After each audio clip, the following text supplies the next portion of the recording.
Just wait a minute. Be patient.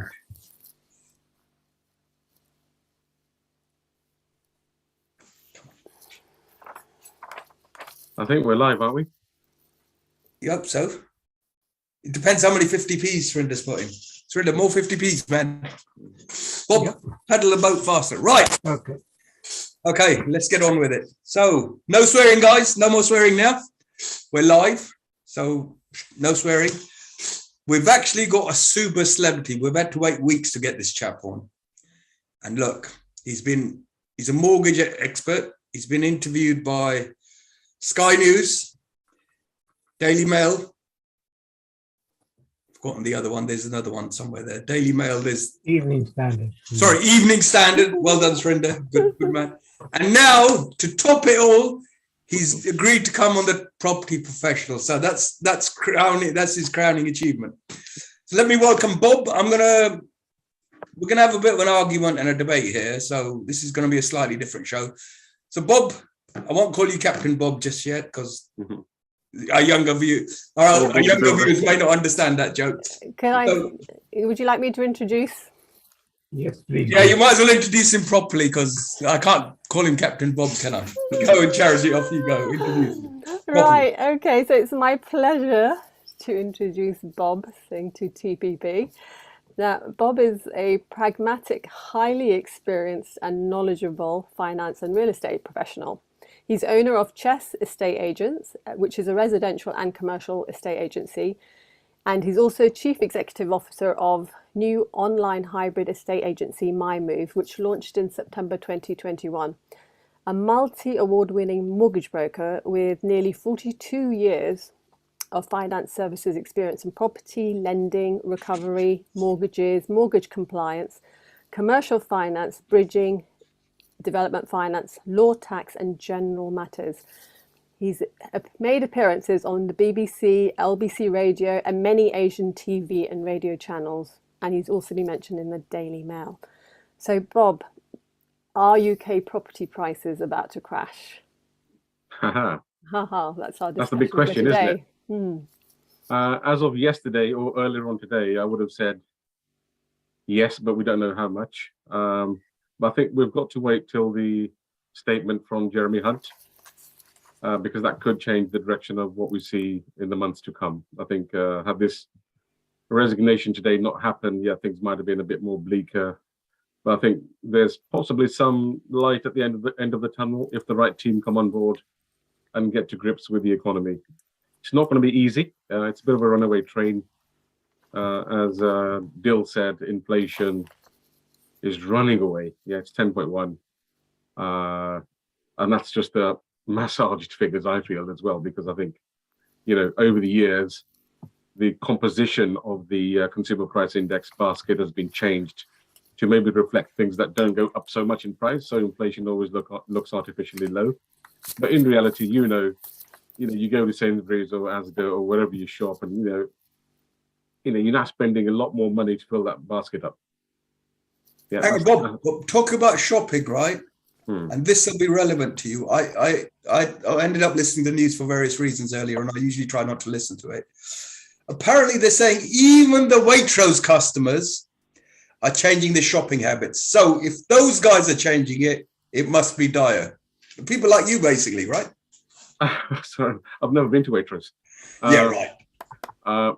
But yeah, I mean, I think every sector of the community is feeling it. Yeah, it's obviously worse at the bottom.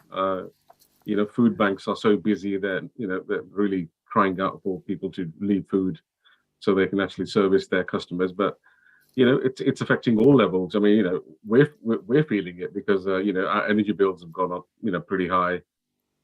Petrol, went to £2 a litre, it's now to 170, 180.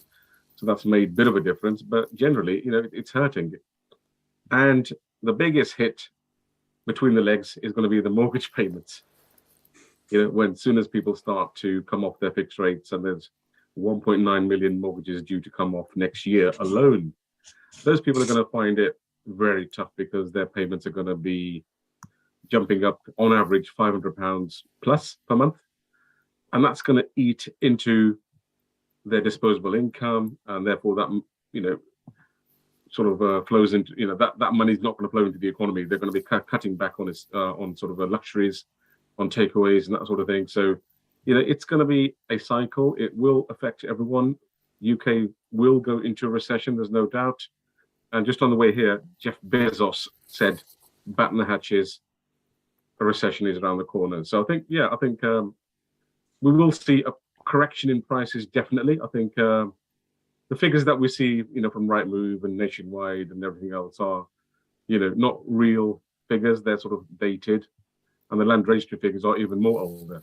I think we've just got to wait to see what happens in the next 2 or 3 months, see what those figures come out at to get a real idea. But I know I'm at the sharp end and the phone isn't ringing anymore. 100% agreed. 100%. The phone isn't ringing anymore. So we know that demand will wane off. That will manifest itself into a decrease in demand. Sellers will have to be a bit more realistic.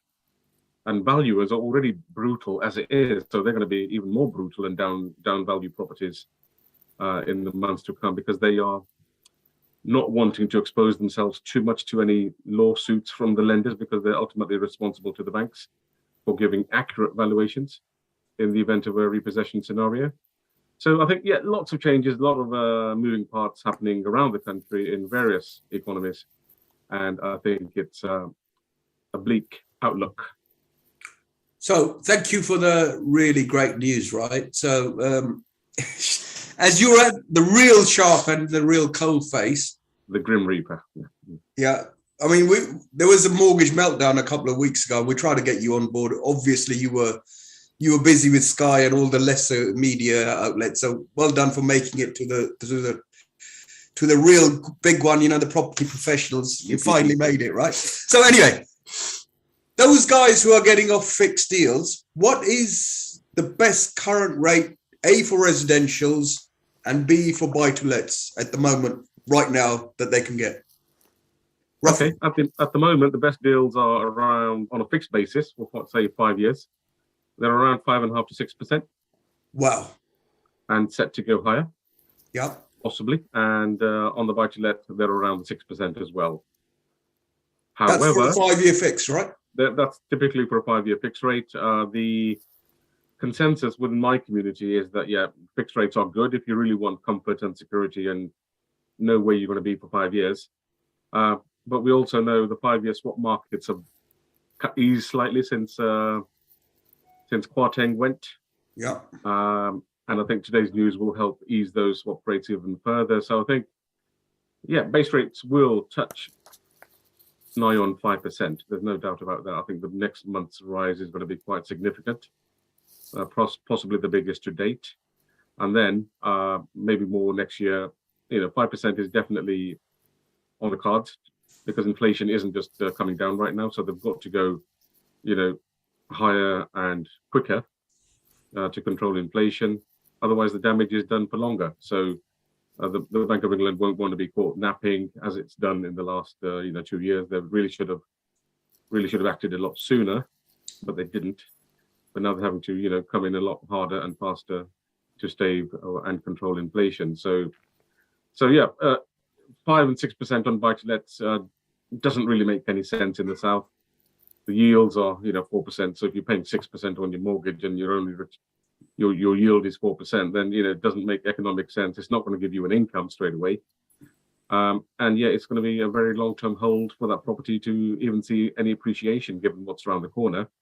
We're expecting easily a 5 or 10% downturn. Has to be.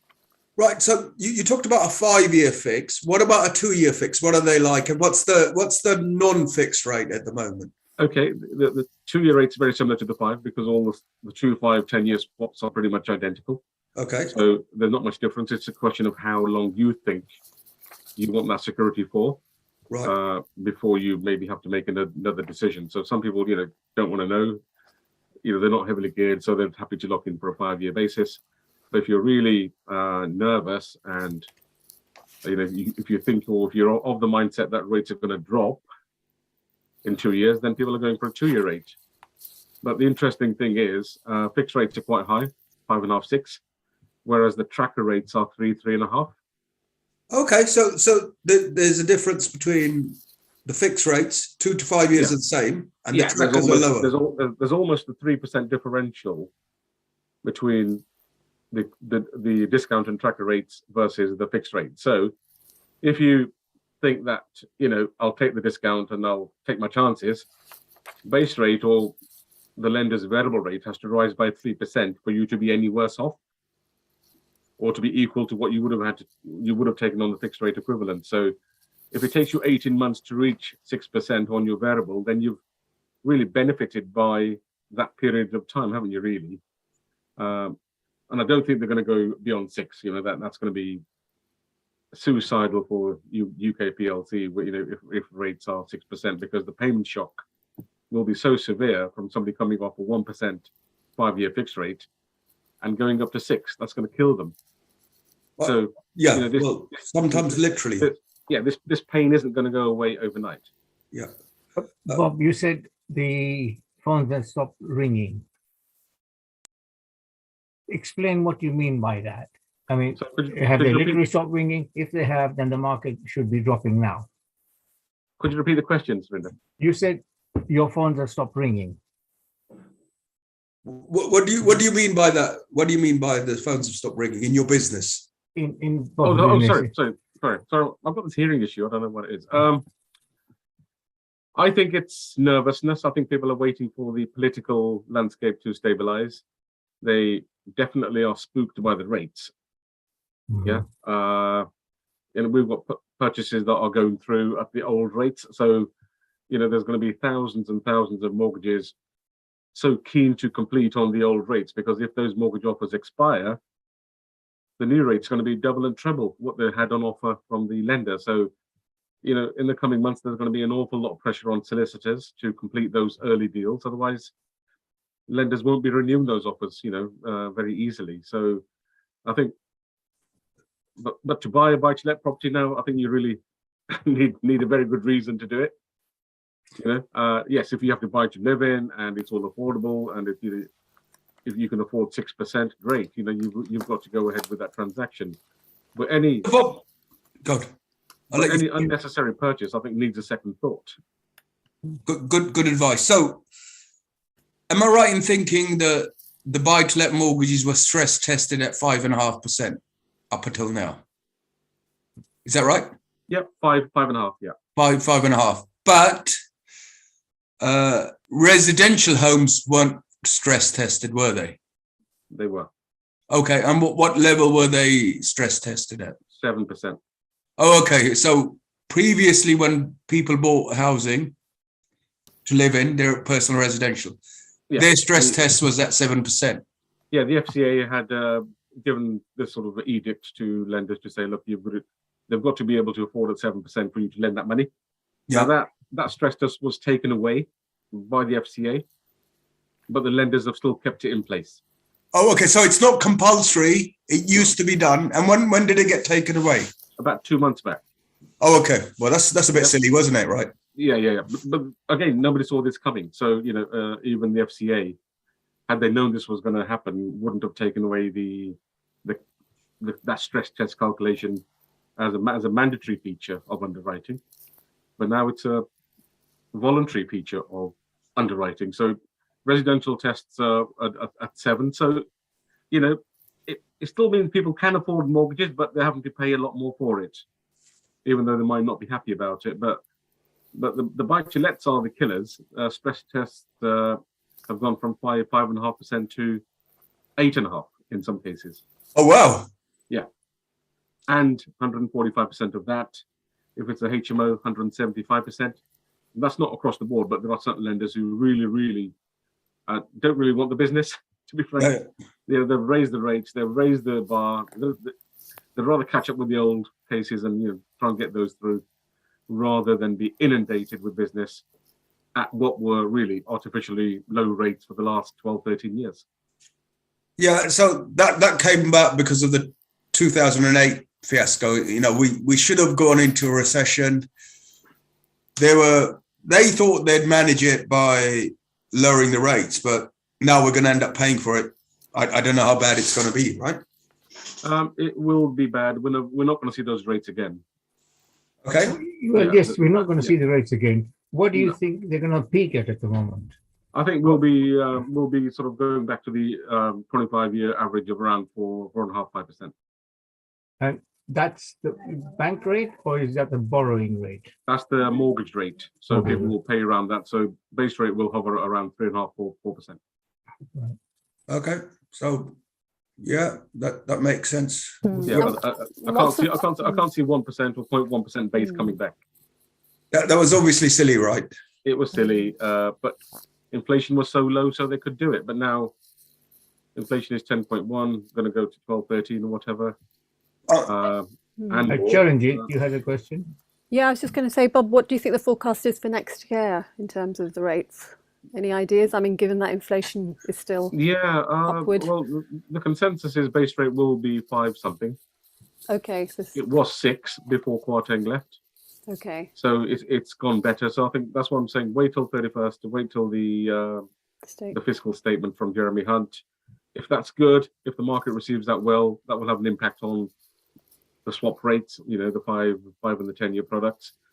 So it could be that the whole mortgage market goes through some sort of metamorphosis, because, you know, we always do 5-year products. You know, we can't remember the last time I did a 2-year deal. Wow. But other brokers do 2-year deals in the hope that the client keeps on coming back every 2 years. They can charge them again. They get another kickback from the lender every 2 years. I think that will stop. I think people will now not take short-term view. They'll be taking a longer-term view. And obviously, if you read the press or if you read the financial press, you know that consumer duty rules are coming in shortly. And that's going to place even more onus on financial advisors to make sure their clients are looked after in every respect. You know, there's the duty of care now is pretty high anyway, you know, because we can't be giving wrong advice or, you know, to the customers. But when the consumer duty rules come in, you know, we have to change our whole model and, you know, review the way we do things to make sure the client isn't at any stage of the process disadvantaged. And that, you know, that's going to be a big shift in financial services when that comes in. So What are these rules? The ones we're talking, consumer rules. Consumer duty rules, Yeah. December. what are they? Can you give us some of the main ones? It's a manual that thick, so it's more to do with how you treat your customer. Obviously, there's already the TCF, which is treat your customers fairly. This just goes a bit further. You know, if you know certain way you do things in terms of dealing with vulnerable customers, make sure they actually get rounded advice and not just the mortgage product, and say take this and, you know, off you go. You know, you've got to make sure they've got the life cover in place, the right protection, the right insurance, the wills and trusts are in place. You know, you've got to be more of a global advisor going forward and not just a one trick pony doing mortgages. You know, so we're lucky, you know, because we do most things that clients want us to do. But those guys sat in estate agency offices or people that just do mortgages and don't do anything else, they'll maybe feel the heat a bit more because they may not be able to comply with those rules. Okay, and just the 2-year versus the 5-year fixed things. Are the penalties different for coming out of those? Typically, no. Penalties are pretty much the same. Some lenders have a penalty that's level all the way through. Okay. So whether you redeem on day 1 or days, you know, 1 month before the 5 years is over, the penalty is the same. And some lenders have a sliding scale. So the longer you go into the fixed rate product, the lower the penalty. So again, that's, you know, you have to ask your broker, is it a sliding scale penalty or is it level penalty? But the good thing about the trackers, which I mentioned earlier, and the discounted rates, is that there's no exit penalty. So if things do get a bit hairy within that 3-year period, you can actually jump ship and maybe go and lock into another fixed rate product elsewhere. So just tying you up to this 5.5% peak, you reckon that's right next year? Is that where it's going to peak, or do you think it'll go further? From what I think the rates won't go beyond 5.5, 6. No. Okay.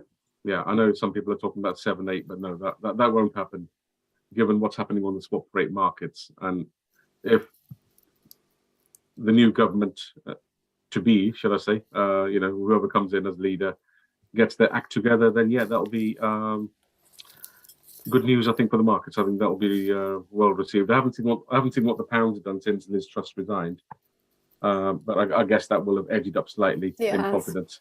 It has, yeah. It has. Yeah. And a lot of this is about confidence, isn't it? It's about confidence. It's about knowing the right people are at the helm. Clearly, Liz Truss was at odds with Rishi Sunak in the run up to the leadership. Clearly her ideas proved to be inflationary. So Rishi Sunak's been vindicated, but it's too late for him now.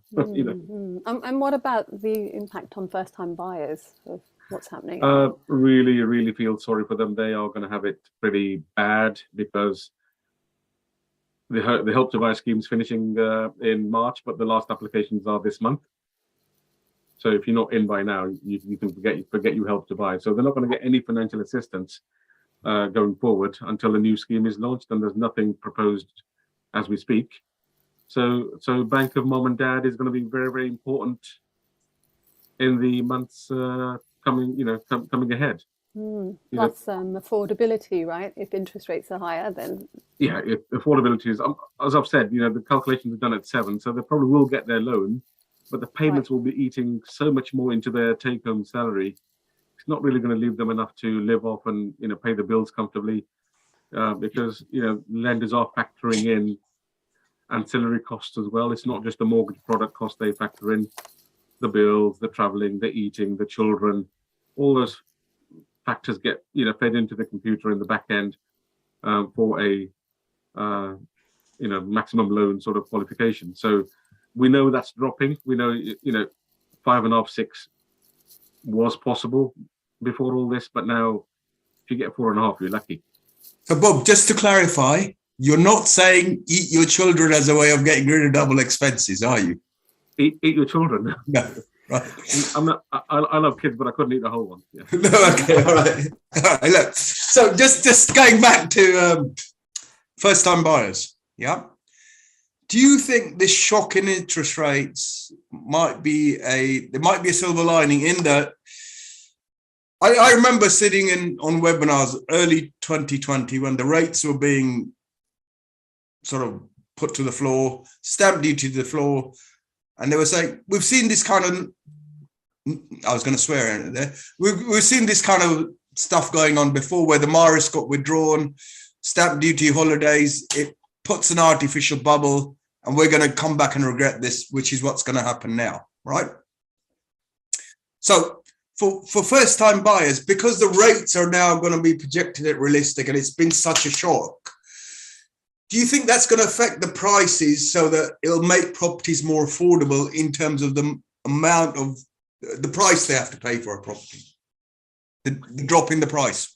Yeah, it's a natural consequence of what's happening. So, when the market slows down, prices will come down as well. So properties might come back in the reach of first-time buyers, which they're clearly not right now. And if the price is less, people will borrow less. So it should get better for first-time buyers, but hopefully another scheme will be launched where they do get government assistance with the deposit to help them on the ladder. And there's not enough house building going on, as we all know. The government's far from its 300. I'm going to disagree with you there, right? So look, this thing about not enough homes, you watch when the interest rates get to 5.5%, suddenly there's going to be enough homes because no one's going to want to buy them at the price they are. The home shortage disappears.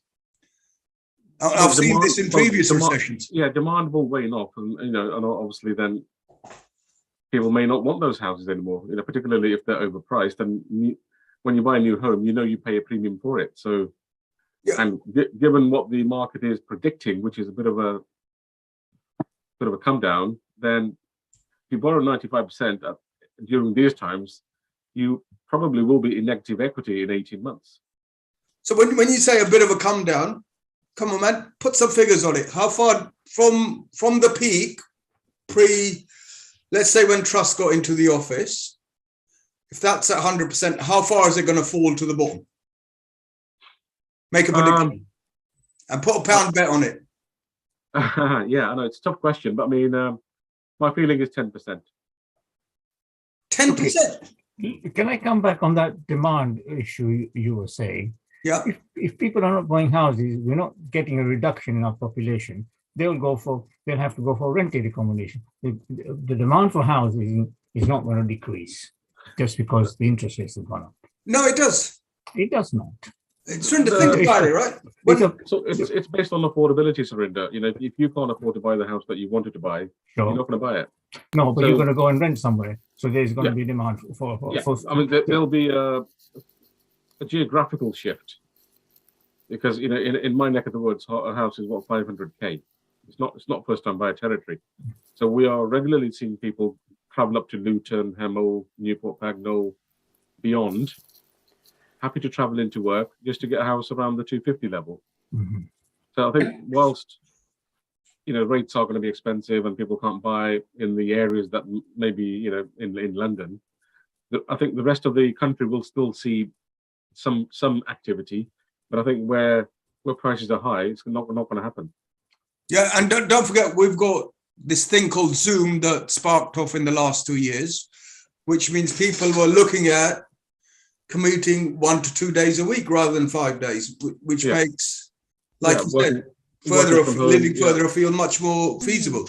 Yeah, and lenders are also understanding that concept a bit better because before, distance between work and home was always a feature in underwriting. You know how Really? far? Yeah. What the mortgage underwriters looked at how far your house was from where you work. Absolutely. I don't really. Wow, that's Yes. shocking. Yeah. They look at how far it's gonna, because they don't want a backdoor buy to let. But Because who's a the- buy to let is cheaper. It's easier to get a buy to let than a residential home. No, That's exactly no. A residential requires a smaller deposit. Okay, Yeah, what's the but- deposit differences? Buy to let is 25% minimum, isn't it? So a house you can buy at 5% deposit if you have the right earnings. So you know they're quite careful. You know, what they don't want is somebody to get fed up of traveling 2 hours each way every day, and then saying, "Oh, I want to let this house." You know, they want to see some sort of sustainability in your working pattern, that you're not traveling 3-4 hours a day and you know working 7. You know, it's going to be a very tiring situation. So they're very careful, and the computer tells them what the different distance is. You know, they've got amazing systems in their underwriting that Jeez. tell them how far. Talk you about take Big to Brother, go. right? Hmm? Talk about Big Brother, yeah. Yeah, they know a lot. Yeah. So, and now they're factoring in this ability to zoom into work and work from home. I hope. Yeah, they're understanding that people are and can work from home.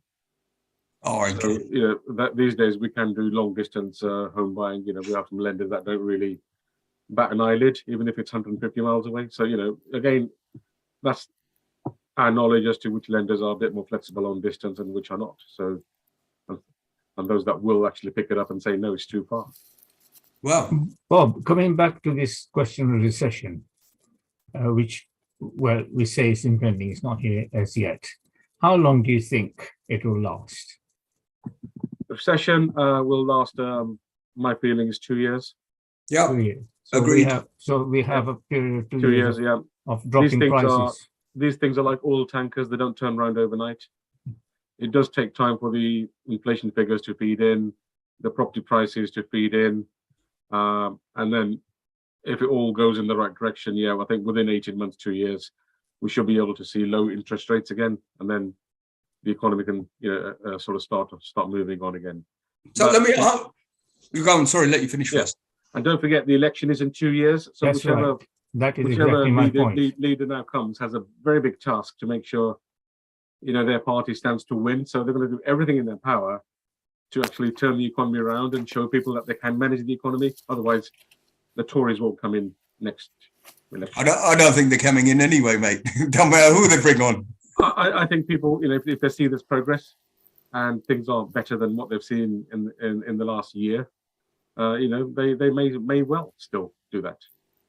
I'm willing to put a £1 bet with everybody here. The Tories are not going to win the next election, and I'm not. I don't even like politics, right? It's difficult, yeah. Of course, the Labour lead is just too much, and too much mess has been created. And as soon as it starts to hurt people financially, they don't forget easily. No. Yeah, you're right. I mean, it's odds on Labour, but I think if things go pretty well, and taxes can start to come down, because at the moment they need to keep the taxes high so that revenues are maintained to meet the public spending. But if in 2 years' time things are different and they can start to look at reducing income tax back to 19%. Do you remember? Do you remember the Blair election? I mean, the economy had turned around, but he got in because people were so fed up with the Tories by then. Yeah, public sentiment is unpredictable, isn't it? So I think you should be. So, Bob, when are you running for number 10? We might as well have you because you can answer questions like a politician, right? I'm not. Bob, Not yet. we had a. I live guest- at number 8, so I'm Yeah. fine. I'm fine at number 8. Bob, we had a speaker last week, and his prediction was the prices will go up next year by Well, house prices? Yes, by 7 to 10%. And his reasoning was that one of the main factors is there's 300,000 people coming in from Hong Kong with cash in their pockets, and it doesn't affect them what interest rates are. I don't think there'll be any significant increase if there is one. I'm expecting a fall, purely because 300,000 people versus the whole buying market is only a very small fraction, and Hong Kong people are going to buy in prime central London. So, the price of prime central London flats has actually risen again. I don't know whether you saw a documentary on where they're buying. They're buying everywhere in the country, not just in London. They're not people who are at the top end. They're the people who have been given the right to come to this country to escape from the Chinese. Yeah, I'm sorry, Surinder, I'm going to agree with Bob. Even if there's 300,000 rock up, they can all buy it in Southall. Prices might shoot up there. But that's it. That's a one-time bubble, right? It's a one-time hit to the property market. And I think, can I just say as well, I think the other factor is that people's salaries are not going up in line with inflation. So again, this comes back to affordability, right? So if wages... All down to affordability, yeah. Rates at 2.5%, 3% are palatable. Rates at 6 and 7 are not. Yeah, but people's salaries aren't keeping up with the increases, are they? So No. And employers aren't investing. They're not given pay rises or anything like that at all, because they're also unsure about their future. The business, they have to, safeguard the business going forward. Talking about pay rises keeping up. Surinder, when do we get a pay rise that beats inflation? So me and Charanjit you need a got pay one rise. last week, and now you're complaining again. You're self-employed, mate. Yeah, that's the problem, right? That's the problem. And- No sick pay. No, technically, I'm not. No, Bob, I am not self-employed. Just my boss is a tight. I was going to swear there. Right. All right. Sorry. So you reckon? Look, going back to 2020, from there to today, or pre-Liz Truss, shall we say, house prices went up by about 20%. Yeah. Agreed. Yeah. You reckon? And that's paper gains, unless you manage to sell in at the peak. I've already seen people coming off that peak saying, no, your neighbor might have sold it 6 months ago. I'm not going to offer you that much, right? No. And you reckon it's only going to reverse 10%? We've had a 20% increase from 2020 prices to today. I think people have a choice to sell or not. So if they don't get the right price, they won't sell. Okay. I think 10% is quite a lot nationally as an average. Nationally average, right? Yeah. Because some could fall more than that. Some will, in the more desirable areas, they tend to hold their prices a bit more. So London may not go down as much because it's still the capital. People still want to live here. But I think in the more affordable areas,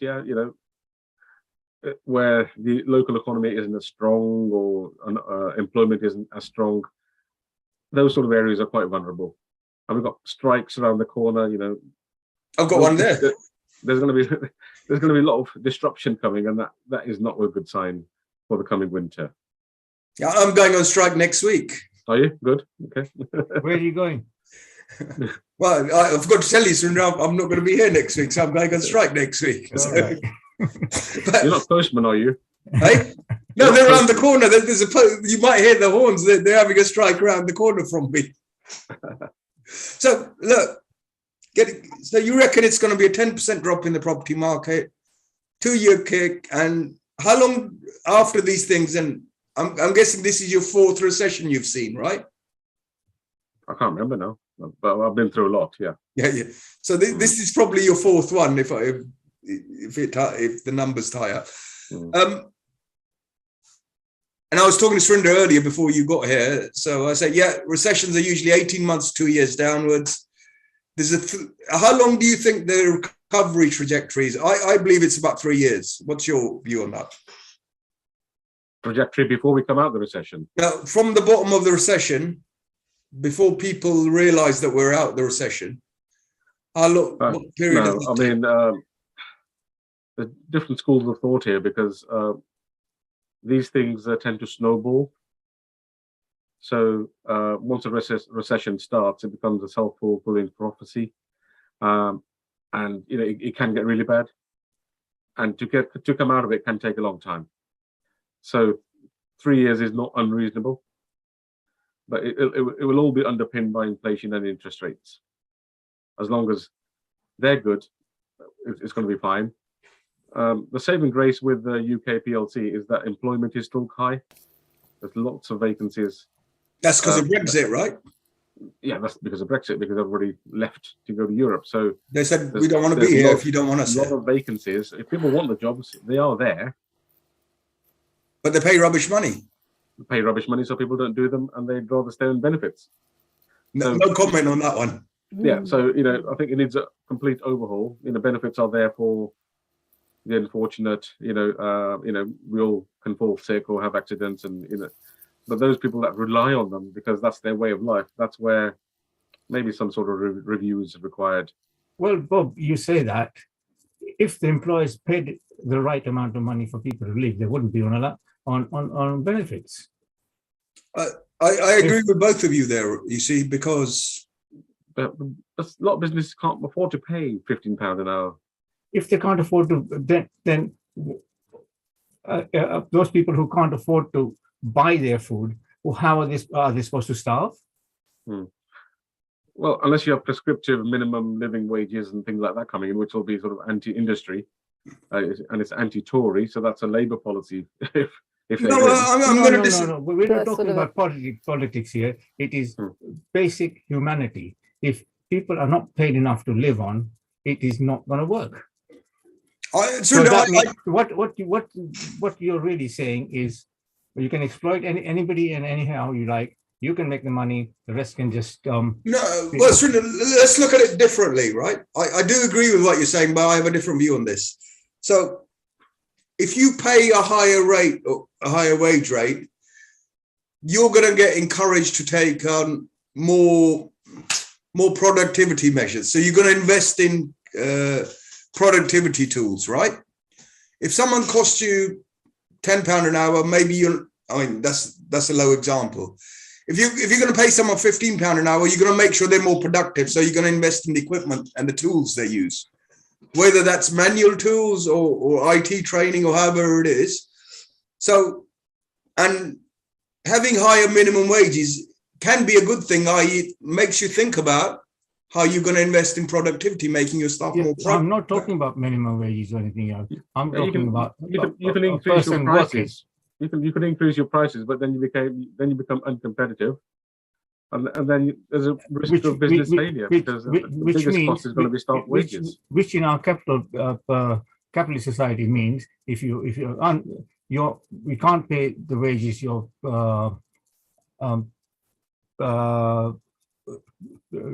employees need to live on, is either the state supports it or you go bust. Yeah, but Surinder, don't forget, I do agree with your point. Early 2020, when Rishi Sunak put in the furlough scheme. No, let's not talk about extraordinary circumstances. But normal circumstances. There's a learning lesson here. There was a lot of people that were self-employed, had their own businesses that were earning less than the minimum wage.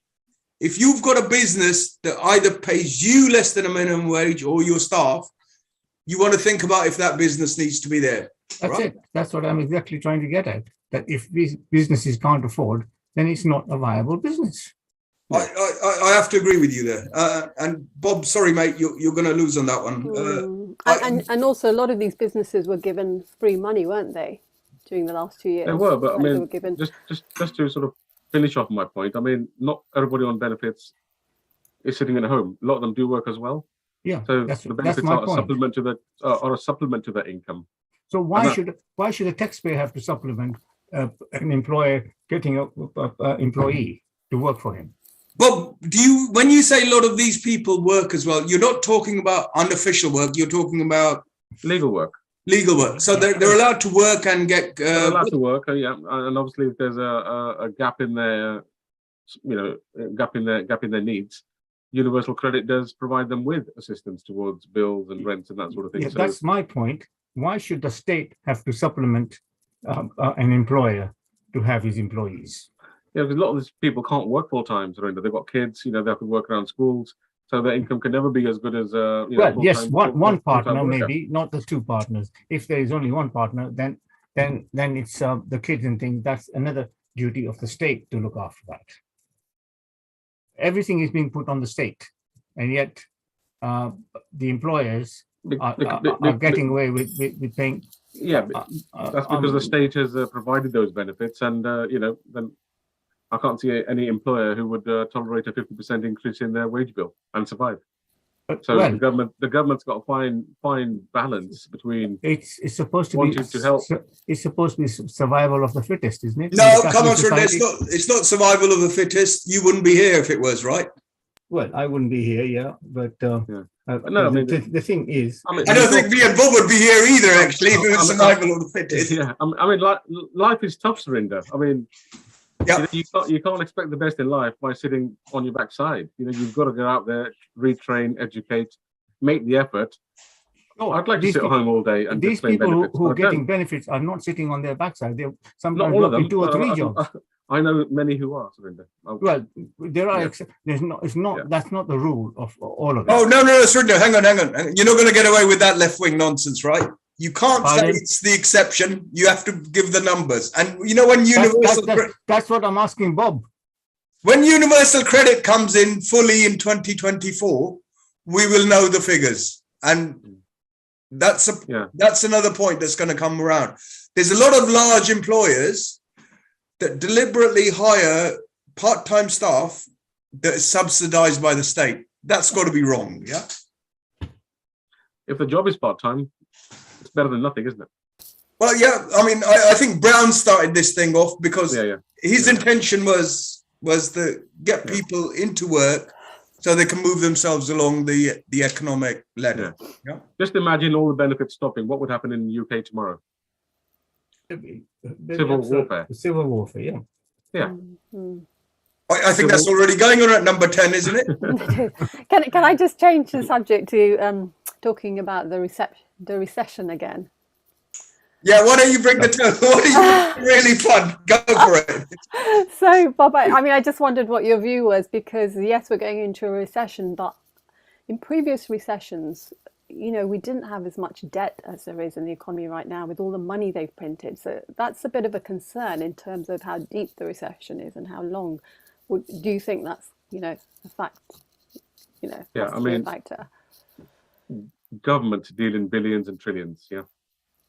What we borrow is hardly anything when you compare it to the overall GDP, and when you compare it to America's borrowings, it's nothing. The key drivers are a high employment, efficient collection of taxation, and giving entrepreneurs incentives to actually set up business and start employing people. Yeah, there is some sense, and if you look after the entrepreneurs, they can actually create the jobs and everything else, which is what a bit of Liz Truss politics, but that's what she was after. She wanted the rich to get wealthier so they could invest. But how many of them will? They'll probably just pocket all the cash themselves. So, Charanjit, I'm gonna come in terms of inflation there. That's a really good point, and I'm going to quote my old economics teacher, Mr. Thomas. Mm-hmm. And this is a hard thing to get your head around. He said, "Listen," and this is just after the 70s, sometime after. He said, "Look, everybody thinks inflation is bad." He goes, "But inflation is great for me because my mortgage stays the same level, if my wages go up in terms of level compared to my debt decreases in relative value.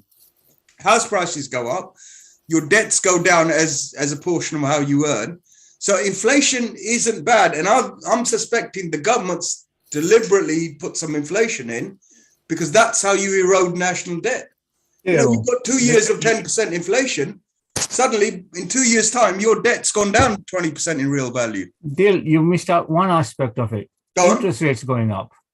Well, the interest rates are they're just trying to squeeze the inflation out because they don't want to get into hyperinflation. But the equation was inflation, I'm getting more salary, but the house is going up, but also the payments for the house are going up as well. Yes. Okay. So look, for 2 years, the interest rate's going to rise, but they're going to come and level up, right? Well, we don't At some know. point, they'll find an equilibrium. Well, However, we've been through where bank rate's been 17%. So no, we're not going to get there. There'll be civil war if that happens. Well, I think Bob's absolutely right. Maximum will be 6%. You're not going to survive any more than that. There will be huge chaos if we get to more than 6%. Yeah, because this is an unusual situation, isn't it? Usually interest rates are going down in a recession, but we've now got a situation where actually interest rates are going up. Well, You know, yes, so- but the other thing is this is what they call a supply side recession, supply side inflation, because you've got China that's still offline. Those are the guys that are producing a lot of the goods. You can't get cars for 2 years, as people tell you. And then on the other side, you've got this Ukraine war that's causing inflationary shock for fuel and petrol. Yeah. And this is what happened in the 70s. That's a supply side shock. But turning the interest rates up will dampen all the demand because everyone's thinking, bloody hell, I better get ready. Sorry, that's not a swear word. I better get ready for this £5,000 and £6,000 bill a year. And now they've scrapped it for the year after. So everyone's thinking, yeah, we're going to have £5,000 and £6,000 housing bills. We're going to have this. We can't do the figures previously on 2% interest rates. We better budget for 5 or 6%. So house prices are going to come down at an equilibrium. But don't forget, you know, with the energy, when it goes to £5,000 and £6,000 a year, you've got the potential of solar cells being installed now because it's not like the 70s where it's one way. It's just petrol, right? Now you've got options of solar cell and solar and wind energy. So, you know, But both unreliable. I prefer nuclear. you're going to go nuclear, are you? He's Solar cells fine. You know, we got two months of sun in a year. Wind, yes, depends on where it is, but nuclear's clean, safer, No, mate. more controllable. Nuclear will also give you 7 fingers, right? well, you can work harder then. You can work harder. Yeah, the keyboards aren't designed for 7 fingers. Very good, Srid. They're very good. But look, currently 45% of our energy is from renewables. And it's shocking how they've mispriced that. Anyway, that's this. Right, getting back to this property housing. If you're a property investor, Bob, what would you do? I would really sit back for now. I wouldn't buy any more, if I'm honest with you. I think until you're sure that you can get the yields again, and it makes sort of economic sense to buy property, I'll just sit back. I would look to consolidate your position. That's bad for your business, isn't it? It is bad for my business, but I'm an honest advisor. You know, I genuinely will be telling people not to buy, to sort of look at maybe other forms of investment. You know, it's not always about property. Property is one facet of your investment portfolio. You know, there's Other forms of investment. What are you saying? This is a property show, mate. Wash your mouth out with soap and water. What are you saying? What I'm saying is take advice from an IFA, because it's not all about property all the time, because property is cyclical. It will go up and down. It is a long-term investment, but there are other investments that can perform equally as well. Hang on, I'm going to re-quote you there. Take advice from an IFA. So I've got one right in front of me. What else do you recommend, Bob? I'm not an IFA. I'm a mortgage advisor.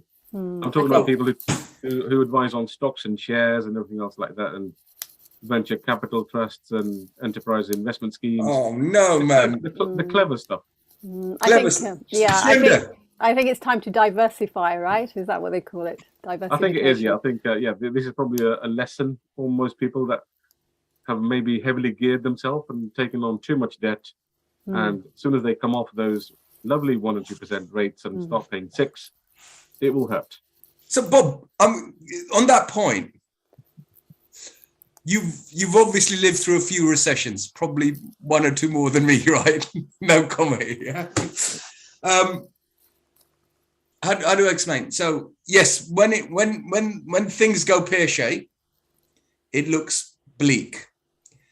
What's your experience of going through the bottom of the recession, coming out the other end in terms of pure property? I'm not talking about shares and crypto and all the rest. I think this is what I'm saying. Be liquid. Yeah. Yeah. Have the cash ready, because cash is king in a recession, and you can make as much money in a recession as you can in a boom. So if opportunities present themselves during a recession, which are too good to turn down, you need the cash and the ability to seize on those opportunities. I agree with you. So don't be lean on the bank account. Make sure you've got cash around. If you haven't got it, raise it and just sit there. Watch what the market does, and don't take your eye off the ball.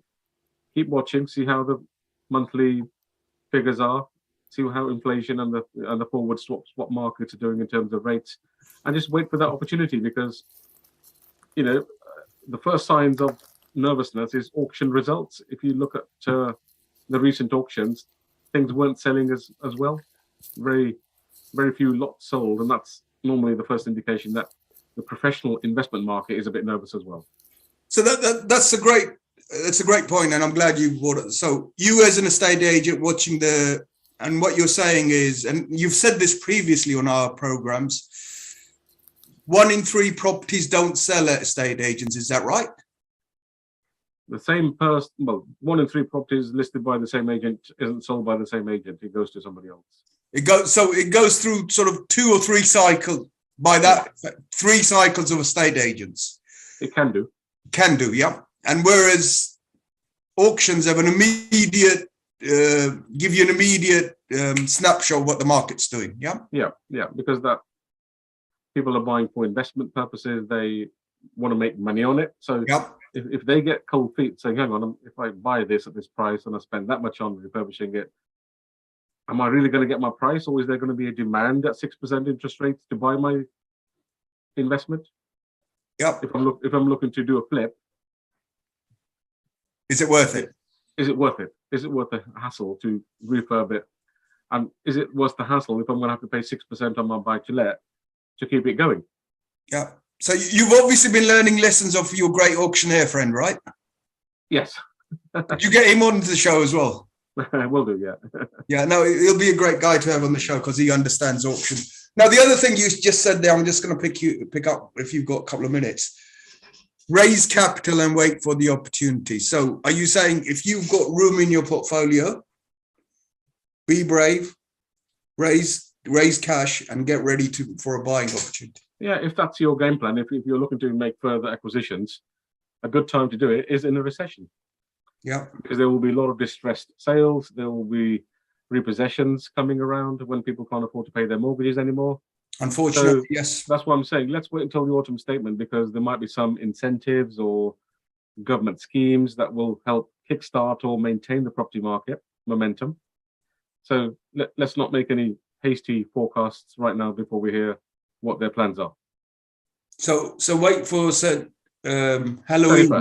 31st, Halloween. Wait for Halloween. Bob, are you going to come back after Halloween? Sorry? Are you going to come back and dissect the budget after Halloween? I'll come dressed as a pumpkin if you want me to. Yeah. No, mate. He'll come back on Guy Fawkes Day. Guy Fawkes, yeah, that's actually, yes. Is that the next show after the Halloween show? Bloody hell. Sorry. Nearly got me swearing there. I'll come as myself. That's scary enough. No. I think coming as Liz Truss is scary enough. I can't take. I can't do. Surinder, Bob, that's some great advice. Thank you. That's really good. Great. It's been good. Surinder, Charanjit, any more questions? Anybody on the chat? Any questions? Yeah, could I please ask one? Sure. Yeah, go ahead. as long as there's no swearing. No, there's no swearing. It's twofold, really. Bob, That's two questions, right? Where is development funding sitting at the moment, and do lenders like build to rent? Right, two questions. Development is still happening. Lots of appetite still in the development lending space. Rates have edged up slightly. Okay. And buy to rent, yes. Okay. Still an appetite for that. Not an issue. So if you're building to rent, yeah, we can get multi-unit freehold block type funding. The rates are obviously higher, but still, I think because the yields are better on those sort of things, it's still a viable proposition for many customers. Thank you. So, but a bit more detail on the build to rent aspects. How does that work in terms of land and build value? What are they finance, and what are the rates if you own the land outright, you'll get 100% funding for the build? Yeah. If you Okay. Land without planning, 50%. Okay. Land with planning, 75% is easily attainable. So you get 75% on the land Yep, and then 100% of the build. and 100% of the build. So you only need 25% of the land to start, right? This is for experienced people. Okay. It's not for first-time buyers or first-time sort of dipping your toe in the market. This is a market now, I think, really for the professionals. If you're doing this for the first time, now may not be the best time to actually experiment. Given So the market. 50% no planning. 50% no planning, correct? Okay. Well, you. And what sort of rate? Sorry, just to finish off on that sort of land build to rent scenario, what sort of rates we look On development, we do have banks that are still quite competitive.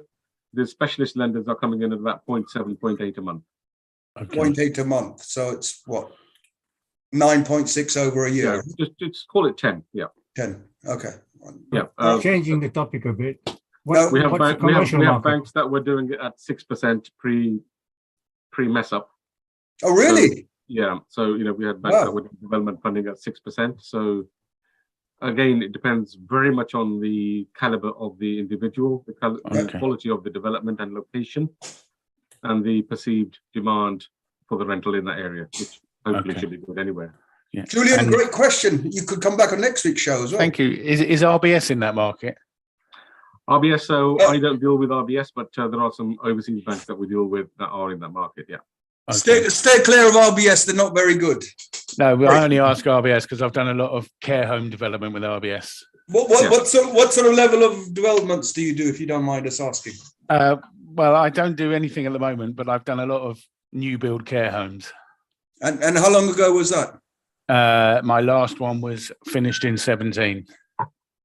Yeah. 2017. Yeah. Okay. Well, if you'd like to come on the show and present us with your experience, that'd be great. Cost analysis. Yeah. Yeah.